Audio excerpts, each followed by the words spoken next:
The US and Iran have one of the most complicated and dangerous rivalries in the world today.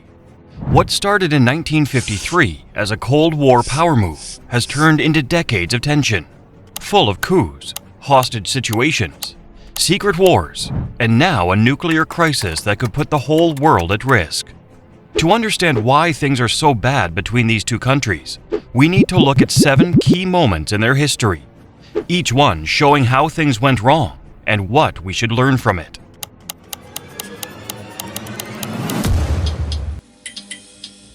The story begins not in 1979 as many believe, but on August 19, 1953, when the CIA and British spies overthrew Iran's elected leader, Prime Minister Mohammad Mossadegh. Why? Because Mossadegh had taken control of Iran's oil from British companies that were keeping most of the profits. The operation, called Ajax, was shockingly bold. CIA agents paid Iranian gang members to start riots, bribed generals with literal suitcases full of money, and spread fake news to turn people against Mossadegh. In just 4 days, they arrested Mossadegh and put the Shah, a leader who would do whatever the West wanted, back in complete control. The coup had 3 catastrophic long-term effects. First, it convinced generations of Iranians that America would never allow true democracy in their country. Second, it enabled the Shah's brutal 25-year dictatorship, during which his US-trained Savak secret police tortured thousands. Third, and most crucially, it created the conditions for the 1979 Islamic Revolution. When the backlash finally came, it would be exponentially more anti-American than Mossadegh ever was. By 1979, Iran's Shah had become hugely unpopular. His government was corrupt, his police tortured people, and his family got rich while regular Iranians struggled. Then came Ayatollah Khomeini, a religious leader who had been kicked out of Iran years before for speaking against the Shah. From exile, he sent secret recordings that spread his message: "The Shah must go. America is our enemy." When Khomeini returned to Iran in February 1979, millions celebrated in the streets. He quickly took control and created a new Islamic government that hated American influence. If he were, he expected either to be assassinated or to leave his country. But at 10 minutes to 10, Khomeini was being helped down the steps of his chartered Air France jet. Just a glimpse of the man they revere like a god. On November 4, 1979, angry Iranian students broke into the US Embassy in Tehran and took 52 Americans hostage.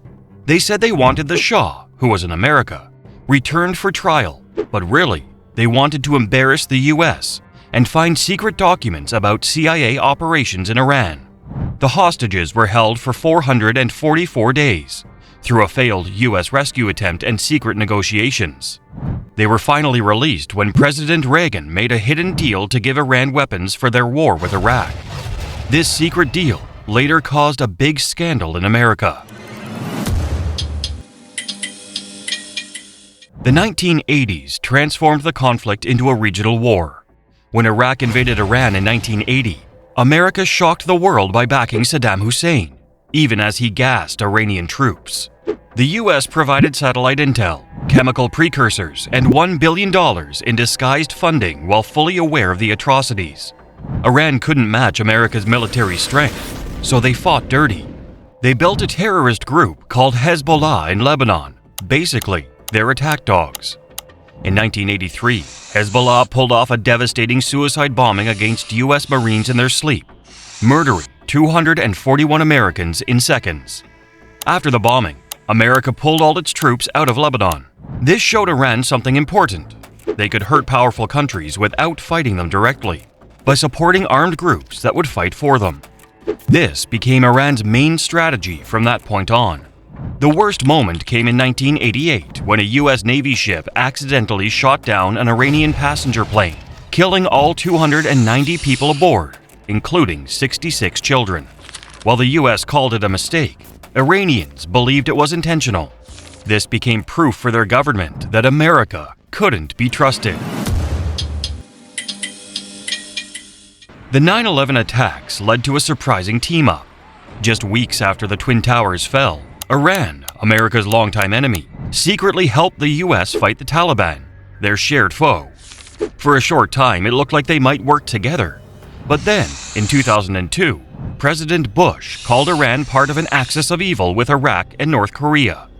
The message was clear: you're next. When the US invaded Iraq in 2003, Iran's leaders noticed something important.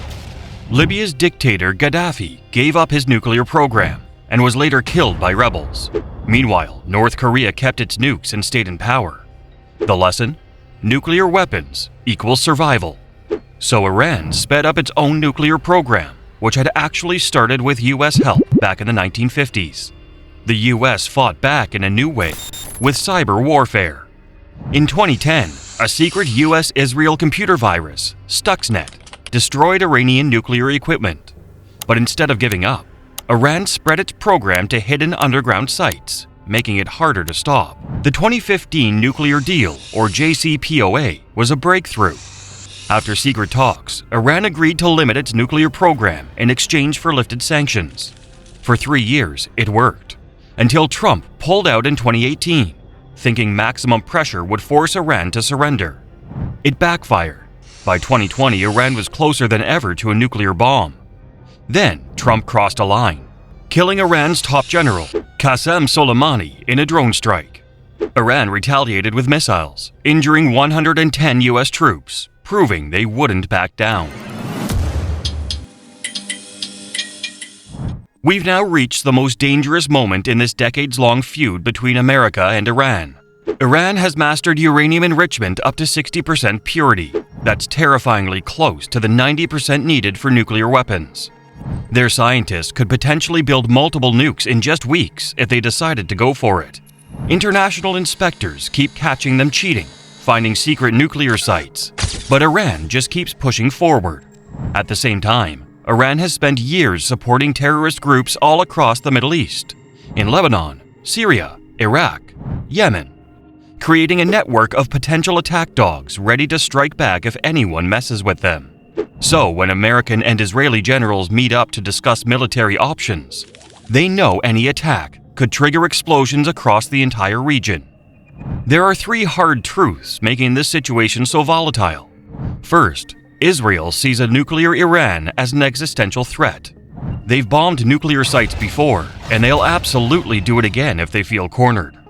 Second, Iran's leaders look at countries like Libya that gave up their nukes and then saw their leaders murdered, and countries like North Korea who kept theirs and stayed in power. The lesson is obvious: nukes equal survival.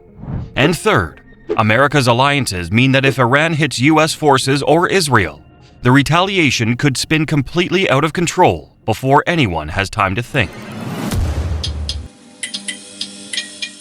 After 70 years of this toxic relationship, some clear patterns have emerged. That 1953 coup didn't create stability. It bred generations of anti-American hatred and directly caused the 1979 revolution. Economic sanctions haven't forced Iran to surrender. They've just empowered hardliners and silenced reformers. And perhaps most importantly, when these two countries stop talking and only communicate through violence and proxies, every small clash risks becoming a catastrophe. Right now, we're watching 2 nations trapped in a cycle of action and reaction, revenge and counter-revenge, where neither side is actually winning, but both keep escalating. The next chapter could be breakthrough or catastrophe, and the whole world will feel the shockwaves either way. If you found this explanation helpful, please like, subscribe, and share it with others who might benefit. Your support helps us create more content like this. Thank you for watching.